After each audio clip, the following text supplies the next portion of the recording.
Tudo por aqui é muito grande, desde a obra-prima de Cícero Dias, com 12 metros de largura, até a própria exposição.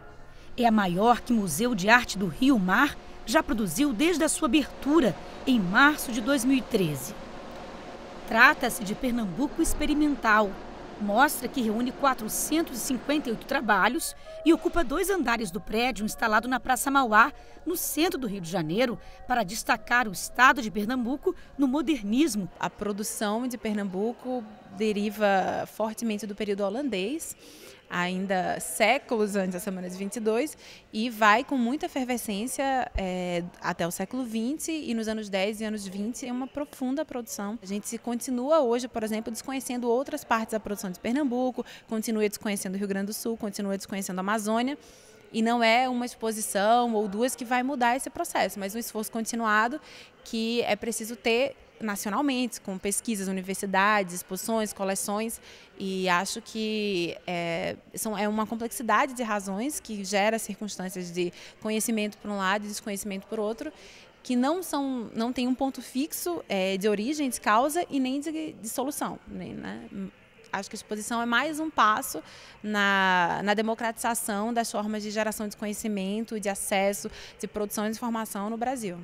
Para traçar o panorama da produção da arte experimental no estado, quando Pernambuco foi palco de investigações artísticas que romperam fronteiras de linguagens e regionalismos, a exposição destaca pinturas, fotografias, vídeos e documentos que vão desde 1900 até os anos 1980. A exposição ela tem sim um percurso cronológico, né, do começo dos anos 10, do começo do século 20 até os anos 80, até o final dos anos 70, começo dos anos 80, e está dividido em alguns núcleos que são núcleos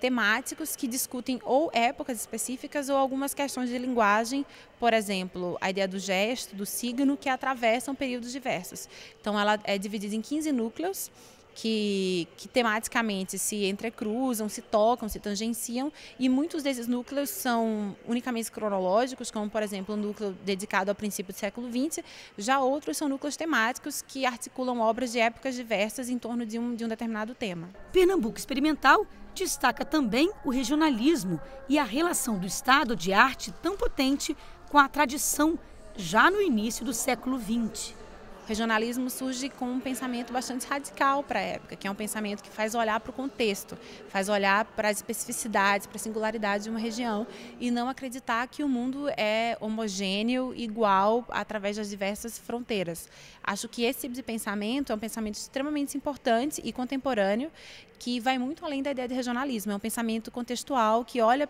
para o universo da singularidade e que continua sendo, por exemplo, a pauta da arte contemporânea, que desenvolve os trabalhos que são específicos para determinados lugares, que emergem de processos de residência, de processos de conhecimento de contextos históricos ou geográficos bastante específicos. E, nesse sentido, o regionalismo não é um movimento conservador, mas também um movimento de vanguarda, que também propõe formas inovadoras de se relacionar com o mundo. A gente sabe que Pernambuco tem um caldo cultural todo próprio, tem várias idiosincrasias artísticas, a questão da ocupação holandesa interferiu na história, o fato de ter tido a primeira universidade brasileira ou segunda, mas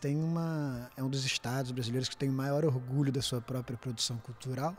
e é interessante ver isso aqui no Rio de Janeiro, nesse lugar tão carioca. Estou gostando bastante. Você sabia que Pernambuco tinha feito parte do modernismo brasileiro? Então, não tinha essa noção de que tinha tido uma interferência tão importante, uma contribuição tão forte, mas estou aprendendo, estou gostando bastante de ver aqui.